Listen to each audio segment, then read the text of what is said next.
Temps de la vérité TV. Temps de la vérité TV. Zoto elembaka. Tango yozo bimaka na mobali oyo, obimina oyo, obimina oyo, obimina oyo. Tango mariage ekoya, bakoya ko bala nini? C'est-à-dire à ça dominer, à ça yebelo kwa so salate. C'est-à-dire il faut maintenant qu'on chasse esprit à domination. Temps de la vérité TV. Temps de la vérité TV. Les esprits méchants balanda kande place bato bazala ke belé na baba na ba voyage na barre de bis na bawe balingaka koswana ka butu mwasi na mobali baswana ka toujours butu butu mobimba na bawe balukaka ba dispute bango batelemaka na barre de bis bango batelemaka nesika ya ba voyage ezalaka na nzembo moko bayembaka sata kotele bango. Ce sont des esprits. Temps de la vérité TV. Bitumba c'est très dangereux. Et ça y a kokena na ngulu ngulu te. Ngulu ngulu te.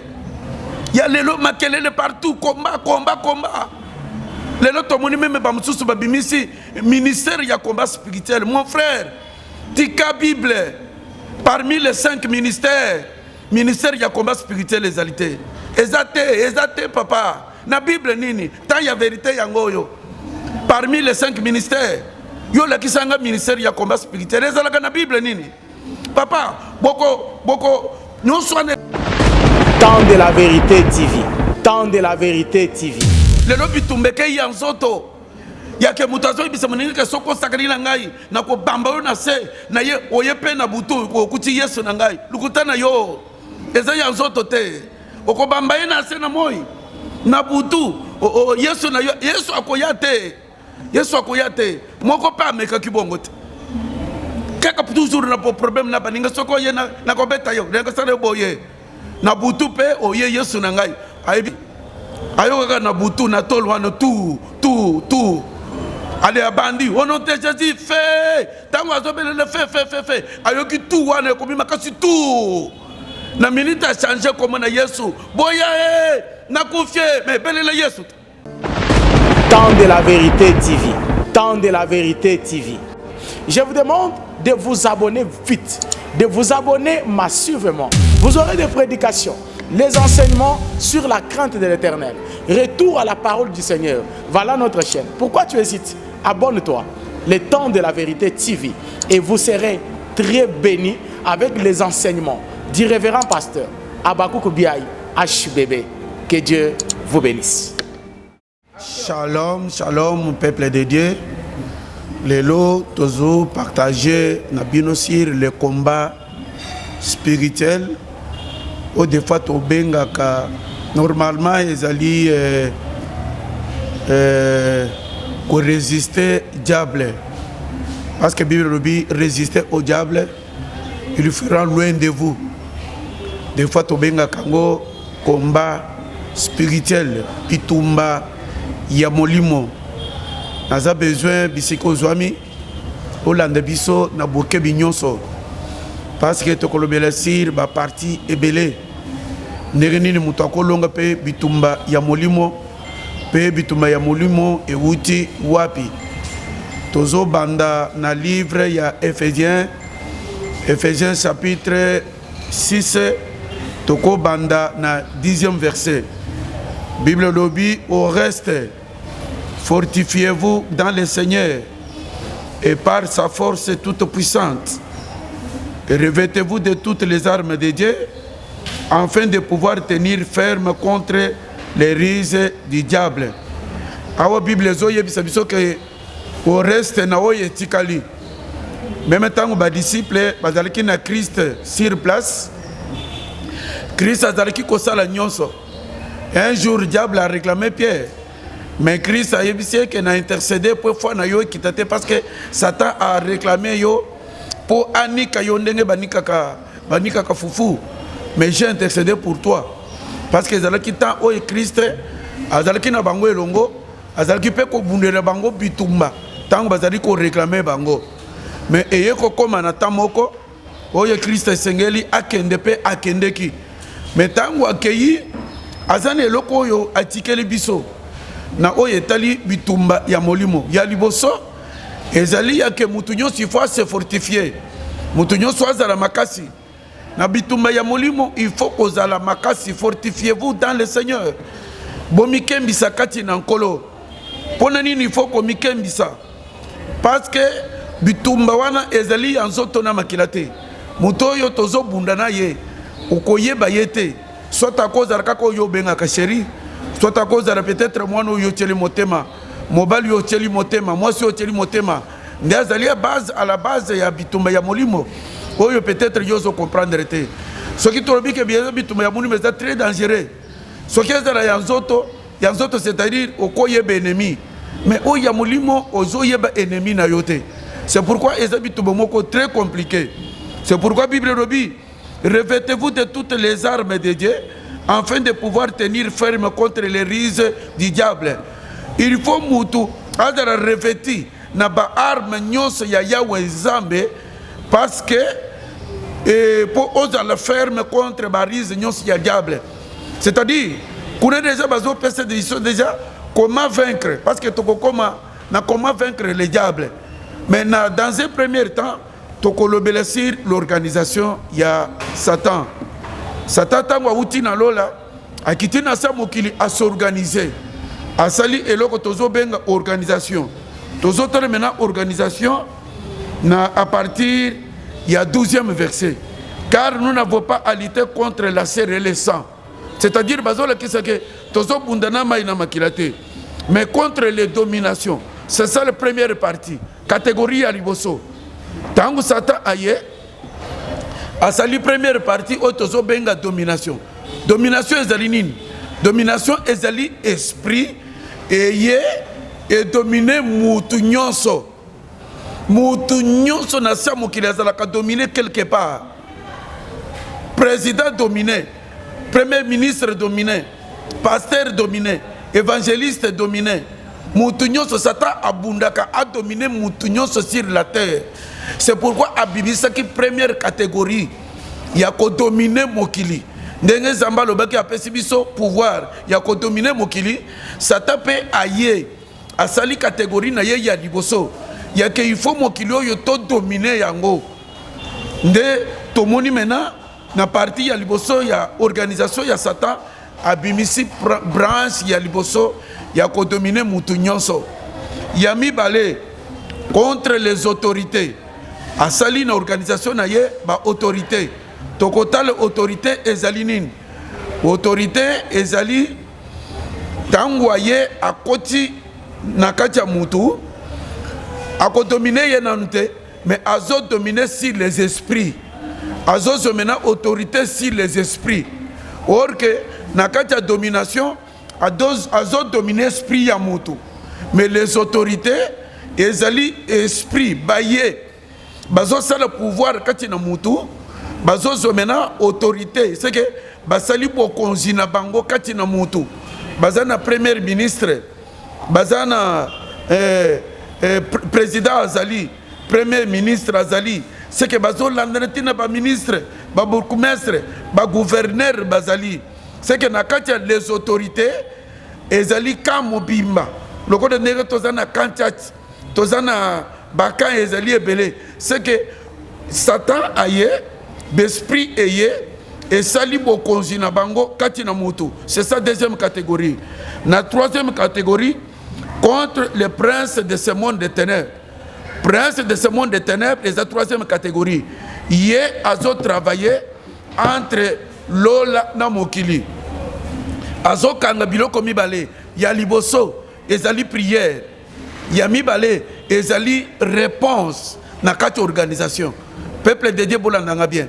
Parce que ceux qui ont raté partie ya liboso oko zarana moi mikakatano. Mais la première partie parce que la première partie tozo belesir l'organisation. Il y a monde des ténèbres sur le combat spirituel. Satan a malin. Satan il faut koye baye bien. Ndo oko combattre ye malam. Parce que tokolo belesir combat le bon combat. Parce que les lots, combat spirituel, les alliés. Mais ils n'ont pas le combat spirituel, mais n'a qu'à ignorance. Au coquille jamais combattre les locaux, au lieu de découvrir en monante. C'est pourquoi il faut peuple de Dieu. Pesanga mato olandanga bien. Satan aille à s'organiser. Les lots sur l'organisation. aza très malin, aza très vigilant, aza na mayele mabe, aye à s'organiser. Na kati organisation, abimisi branche ya liboso, ya ko dominer mutu nyonso. C'est pourquoi maman papa place oza. Ça l'effort, ça t'a dominé yote. Parce que azo dominé pour le nini, pour notre direction ya mutu, a dominé ye. Au lieu maintenant que mutu a tambour maintenant kati na vérité, mais ça t'a dominé ye, à continuer ce qu'on kati na lukuta. C'est-à-dire à dominer mutu, au lieu que mutu a bon banzoto na ye, a bala, mais à dominer ye, à fongoler zele ya kindumba. A banda kozwa kamibali nyonso, balinga kaye chaque jour, à sala bosoto. C'est-à-dire à combien maintenant dominer quelque part. C'est ça catégorie ya liboso. Catégorie ya mibale, toujours les autorités. Les autorités, ce sont des esprits. Oye zoya, basali pouvoir na bango kati na mutu. Kuna président azali, premier ministre azali, bourgmestre azali, na kati autorité. Autorité, c'est-à-dire les gens c'est-à-dire toze et belé. D'ailleurs, mais qui ko compliqué Christ. Tango azo sala prière, a telemelié bima. Esprit et bimi ezo ebise que papa. Toza les gens, c'est-à-dire toze et belé. C'est que esprit wane fongolé que papa. Awa na dominé yete, mais awa toza na autorité. Autorité, c'est-à-dire les gens. Les gens, c'est-à-dire toze et belé.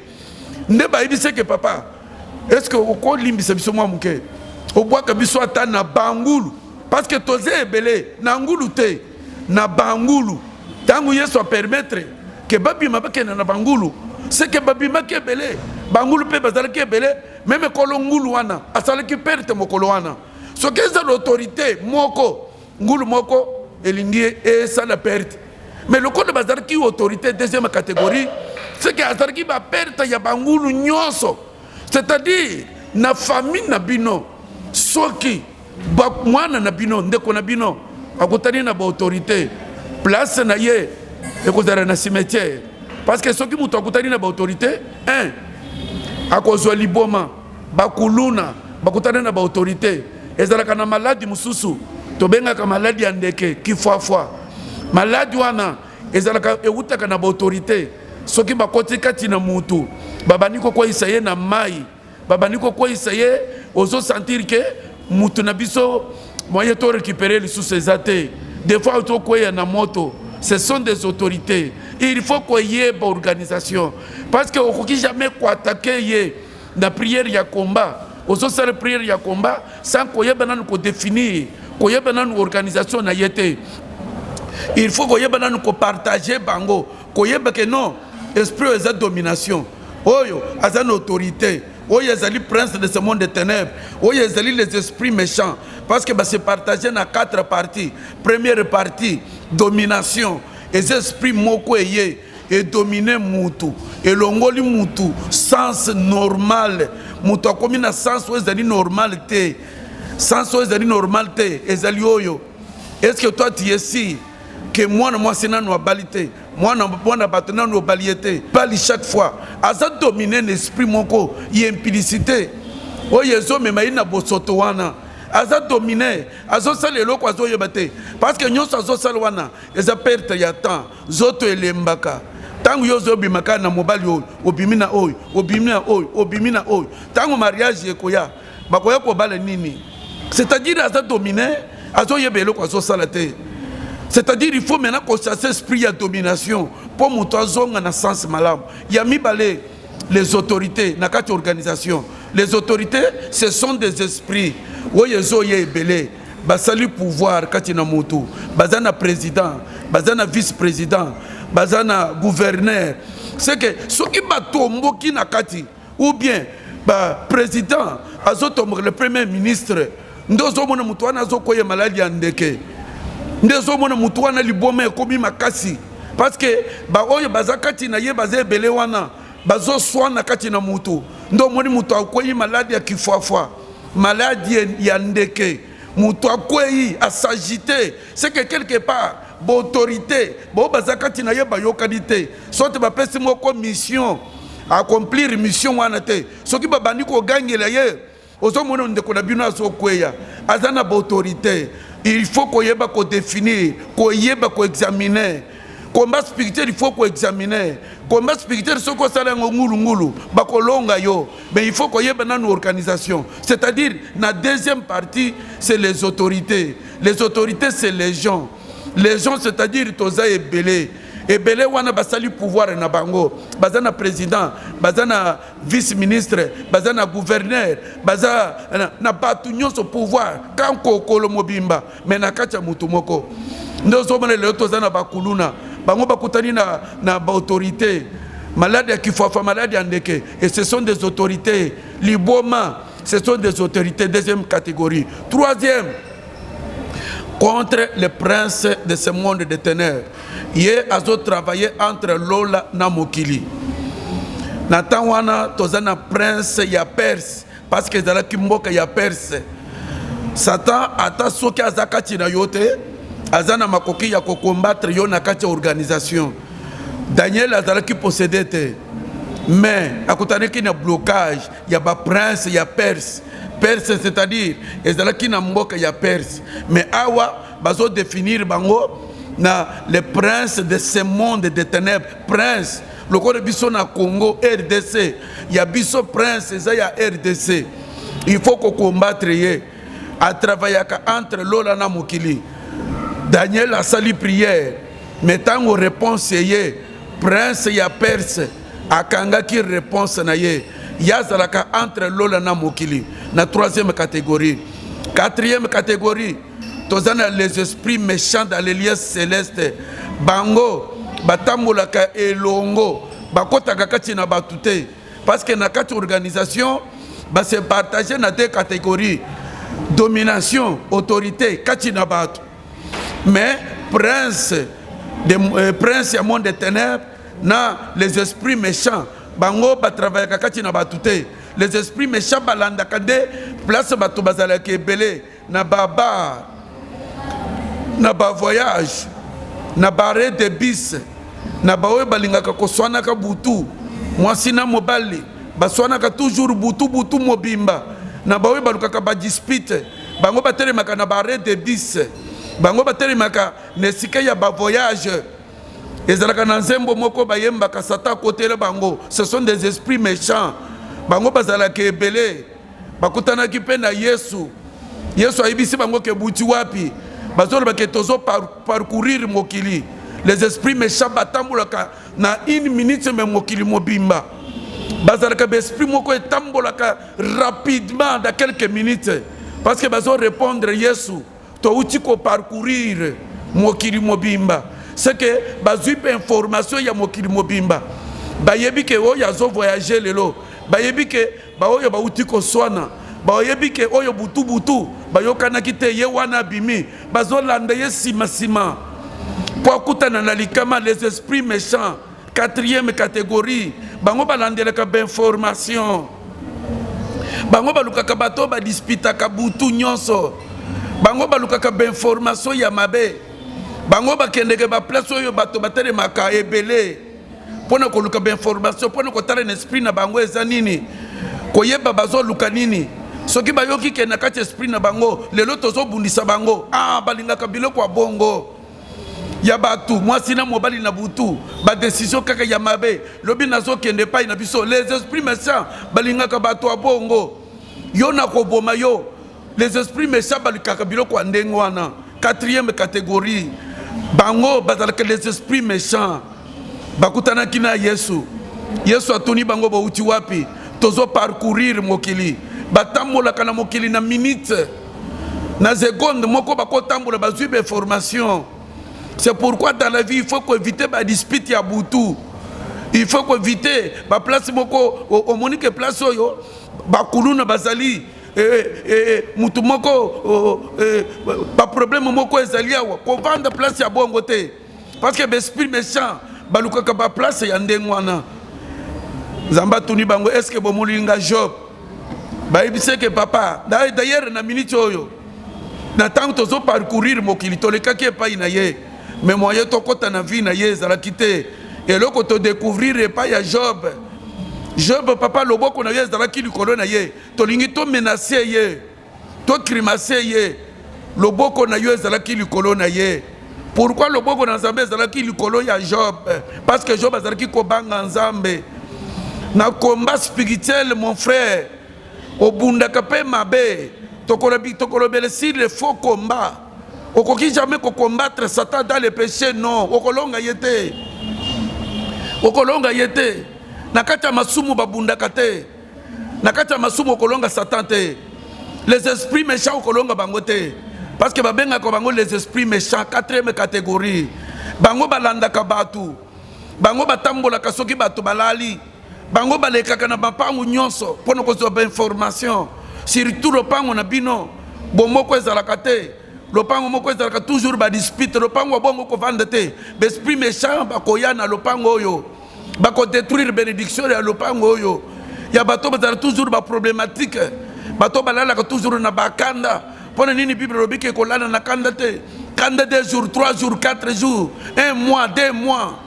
Ozakaka na kanda na kacha motema okopesa accès na l'esprit méchant okolonga bangote na kacha organisation peuple de Dieu tango ekoki ya kolanda chaîne na biso de temps de la vérité awo rien que la vérité, rien que la Bible sur le combat spirituel bitumba ya molimo, comment vaincre maintenant les diables.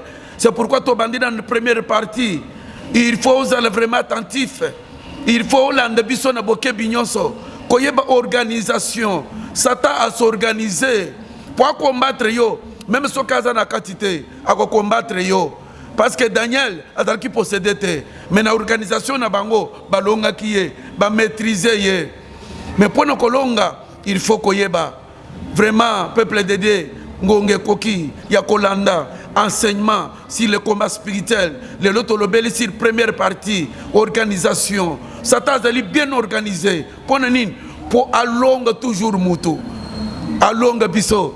Mais tant Nzambe Yesu Christo a permettre les esprits méchants comme ça bokende bosonge pa ya Job, tango basonge pa ya Job na minute les esprits méchants sont qui baillé na vie ya mutu na minute oko changer langage oko boaka Bible Job a maudire mokolo ya mbotama parce que akutani les esprits méchants, parce que Nzamba permettre Nzamba longoli loboko na ye ndeko na nga David kolinga te Nzamba longola loboko na ye likolo na yo okokutana na esprit méchant na tango bakoti na vie ya Job na minute makambo ebandisi kokoya lokola mikanda bazotinda na poste minute muke bana nyonso basili minute muke mbongo esili les esprits méchants minute muke malade ye les esprits méchants minute muke bibwele nyonso esili minute muke malade koti na nzoto les esprits méchants 4e catégorie ya combat spirituel minute muke Job atikali maboko pamba minute muke vie ya mwana mutu ebebi les esprits méchants nos organisations 4e catégorie.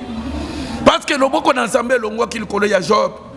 Les esprits méchants baye Job azalaki possédé te. Job azalaki na problème te. Job azalaki dominé te. Job azalaki na autorité te. Mais les esprits méchants ya pamba. Les esprits méchants na 4e catégorie.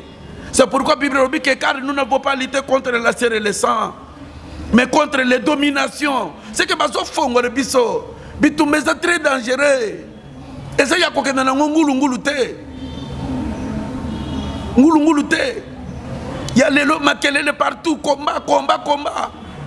Les lots tomoni même ba mususu ba bimisi ministère ya combat spirituel. Mon frère, tika Bible parmi les 5 ministères, ministère ya combat spirituel les alités. Ezate papa. Na Bible nini? Tant ya vérité yangoyo. Parmi les 5 ministères, yo la kisanga ministère ya combat spirituel. Ezalaka na Bible nini? Papa, boko non soit les nini pour ne pas influencer batu. Mais tant que vous avez un combat spirituel, au moment où vous avez batu, vous avez un faux combat. Vous avez un faux combat. Le lot Satan longi combat est partout. Mais mboka yango yo pauvre. Difficulté partout. Bazo gérant on nini. Tozo combattre chaque jour. Faux combat est belé. Tozo ça ba faux combat. Tozo yeba comment vaincre les diables. L'ambition yokoyeba comment vaincre le diable. Comment tokolonga diable. Diable est un malin. Dans Ephésiens 6. Parce que Bible mobimba. Place où babimisi combat spirituel les en Ephésiens 6. Ephésiens 6 c'est dans la kisibiso. Kuna ba pesibiso na remède. Comment muto kolonga. Mais dans un premier temps, la question organisation. Satan a bien organisé. Car nous ne pouvons pas lutter contre la chair. Le lobby tumbeke yanzoto. Ya ke mutazo ibisa munini ke soko sakari na ngai na ko bamba na se na ye oyepe na butu ko kuti Yesu na ngai lukutana yo eza yanzoto te oko bamba na se na moi na butu Yesu na yo Yesu akoyate moko pa meka kibongo te kaka toujours na problème na baninga soko ye na ko beta yo nga sare boye na butu pe oye Yesu na ngai ay butu akeya lali ayo na butu na tolwana tout allez abandi au nom de Jésus fait tango azobele le fait ayo ki tout wana ko bima kasi tout na minute a changer comme na Yesu boya na confie mais bele le Yesu okufinine combat spirituel mal enseigné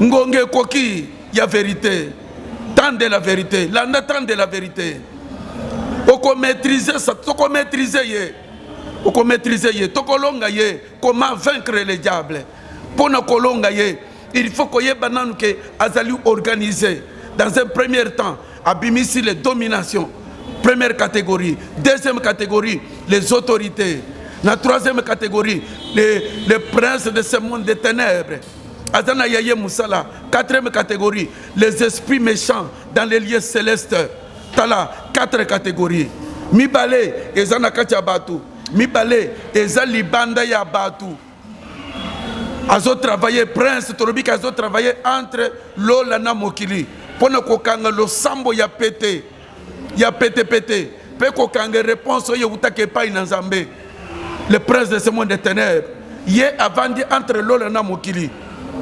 Quatrième, les esprits méchants. Bango bazaba des esprits moko batambolaka bisika nyonso ya matanga bazalaka ndebo monaka surtout matanga ya ba problème kokende te soko monika na kokende kwa enterrer mutu babandi mutu akokufa mutu akolala kokende te papa ba ko aider les esprits méchants no moni soki bakei na retour o kaka 10 morts ya se baluki les esprits méchants balikaka ba place ya ba trouble te c'est que bakopesa bango accès peuple de Dieu ngonge koki ya kolanda enseignement sur le combat spirituel bitumba ya modimo e mona nakate kokena na ngona nzoto te ko inana na nzoto te ko kabola na nzoto te bato bakomi ko forcer lelo mabote belé bakabwana pona nini manka ya kozanga ko expliquer combat spirituel combien ya ba parents bazui bana na bango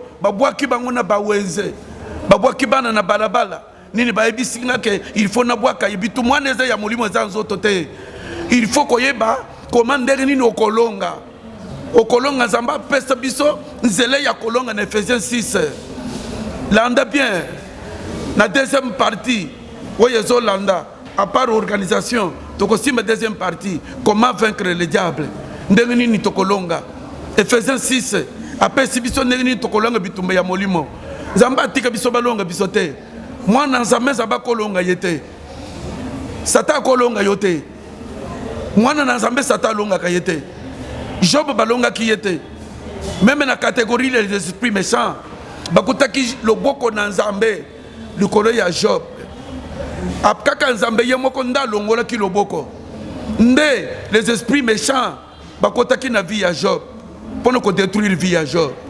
C'est pourquoi l'anda enseignement est malam landango na bokebi na okene nango vraiment mbangu te tozo kene parti par parti le loto simbi organisation torobi que Satan a s'organisé na 4 parties abimisi parti ya liboso ya domination ce sont des esprits oyeye dominer mutu et dominer esprit ya mutu au lieu que mutu atamula kati na vérité mutu abane otamula kati na lukuta au lieu que mutu atambula malamu ndozo mwana mwasi bitambula tambola ya mibali bilinga linga dominer chaque jour balingaka ye, chaque jour abimaka na mibali aza dominé parce que biloko azosala oyo eza bosoto nzoto na ye moko olia batela yango mais lelo atia yango en vente tina bato bakabri dominé parce que soki azongi na sens ya malamu akosala biloko te oyo eza biloko ya bato babalanaka basalaka yango na kati ya libala mais lokola aza dominé azosala yango libanda ya mariage aza dominé. Il faut qu'on ait un esprit de domination à zone normale. Deuxième catégorie, une organisation, les autorités, parce que tout comme il y a première partie. C'est pourquoi nous avons là une organisation, à saluer les autorités. Les autorités, ce sont des esprits. Oui, et salut pouvoir. Katina Moutou. Babenga Kabango, les gens, c'est-à-dire Toza et Belé, Bazana président, Bazana vice-président, Baye Basali pouvoir. Ce qui basali pouvoir na katia mutu mutuani faut beba de mer na ye kotara na cimetière atabo kangie na ba chaîne batu nyonso ya maboma bazalaka na autorité batu nyonso bakoya ka maladie ya kifwafwa bazalaka na autorité maladie ya ndeke kifwafwa parce que ngana yebi yango na Swahili on a vandi mingi na Lubumbashi puis na salaki betide na ngabingi na Lubumbashi c'est-à-dire kifwafwa nde maladie ya ndeke. C'est pourquoi maladie wana ezalaka na kisité babenga kango batuzu balobaka ke ezalaka mal. Non, les autorités bakoti soki babandi ko bunda ndebo moninde ko na bino azokweya soki bango bazoswana kati na butu les autorités ou soit bapesi commandement mais mutu wana tosi commandement te babandi ko pamela ye na kati ya mutu ndo moni mutu wana kwei akokweya na balabala akokweya na moto. Ce sont les autorités. Nde bazo sala yende ngwana bakuluna bazana autorité soki abimisi mbeli afabo mamutu akobo mamutu sur place azana ba autorité il faut koyeba ko classer loko nyonso. C'est pourquoi Bible zo kebisa biso car nous n'avons pas lutté contre la chair et le sang, contre les dominations, contre les autorités deuxième catégorie. Il y a des esprits où il y a salut pouvoir légion tosé belé. Troisième, contre le prince de ce monde de ténèbres. Prince de ce monde de ténèbres, il y a à travailler entre l'Ola et Mokili. Kokanga prière et distraction. Kokanga na réponse. Daniel a qui possédait, mais Bakanga qui réponse na ye. A continuer na kosambela. Intervention ekutaki na Lola. Petango intervention eye. Bakangi ye pe 21 jours. Boye bien na Bible. Ce qui y a Daniel Bakangi, Moutaouti na Lola Bakangi 21 jours. Kaka yo mwana maman Madeleine, mwana papa Ambroise, ne okolonga Satan facilement. Moutaouti pas dans Zambé Bakangi, ba résister pendant 21 jours. Kaka yo, c'est ça nakati organisation. Prince ya monde des ténèbres, avant d'akatikati ya Lola na Mokili. Entre ciel et la terre, yaza la kawana. Pendant qu'on a prière à distraction, les gens de l'église, au lieu de la concentrer dans la prière, ils na téléphone, na bimili bande, allô, akatina na prière, on dirait azo sorona koko na ye, nzamba vandi, azo de la bosorona ye, appelle moi ko ye, et puis appelle ya makangu na ya bimi akati atiki nzambe. Akeya soli pe na makangu na ya zongi pe, a continuer au nom de Jésus sort. Ya koko na yote koko na yo yozo sakana na ba démon bitumba ya molimo zo sakana nango prince ya monde des ténèbres oya uche pa na Nzambe ba résister ye a sali 21 jours bakangi ye babi papa yo ko sa intervention ya réponse ya Daniel 30 jours et 21 jours ba résister ye il fallait le sous Nzambatine d'intervention. Tango intervention yende balachier réponse ya Daniel bitumba ya molimo. C'est que Satan même libanda mutazo travailler prince de ce monde de ténèbres azo travailler entre l'or na mokili pona kolonga ye na émission na enseignement o ezola na prédication ezolanda parce que pas na biso toza makambi balé toza na émission toza na enseignement de prédication. Prédication, autobandina prédication sur le combat spirituel. C'est pourquoi pour nos colonnes prince, il y a monde de ténèbres, il y a travaillé entre l'eau et Mokili. Natango, il y a prière. Il faut qu'on la concentrer. Parce que Nathan y a prière, ba invoka kanzambe, longo ya na bande kwa catholique. Non, catholique te, ba toi islam. Bazaraka concentré, c'est ça qu'on invoquer, invocation. Qu'on prier, c'est-à-dire, vous allez invoquer être moko, oyaza musika, mais ozo memaye liboso na yo. Nathan wana ko occuper téléphone te. Le sambo bon temps où ils ont invoqué ye bakanga kayete. Mais ce qu'on fait la prière dans le vide. Prince ya monde des ténèbres akokanga kama prière na yo. Akokanga d'ailleurs ba tebele to ba prière na bango mbula na mbula bakanga kango. Azo le soso na assemblée na mona clarté. Clair nini yo komo. Na prière yo salaka. Est-ce que yebi que prince ya monde des ténèbres za kalikolawa akanga ka prière na sala prière na sala concentrer, il faut qu'on le bise ba modérateur.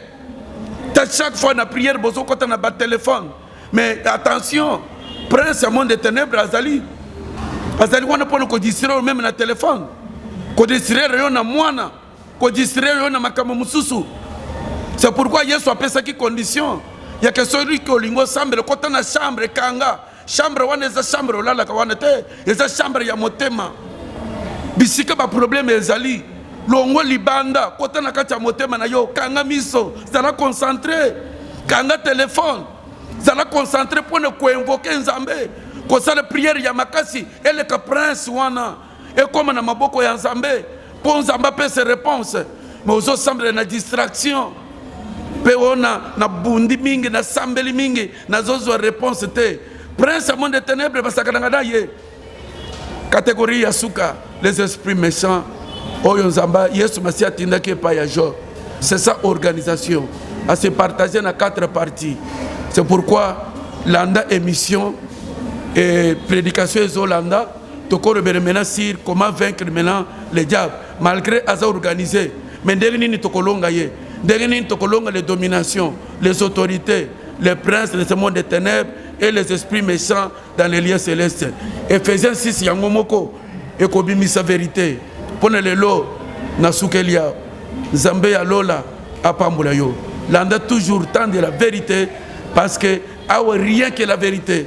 Parce que la Bible est boyuko bakisa et boyuko longola. Bisoto ko longole le côté, toko bakisa le côté. Mais toko le belesir la vérité et rien que la vérité. Nazo siri c'est le komoko. Na le bela kiango.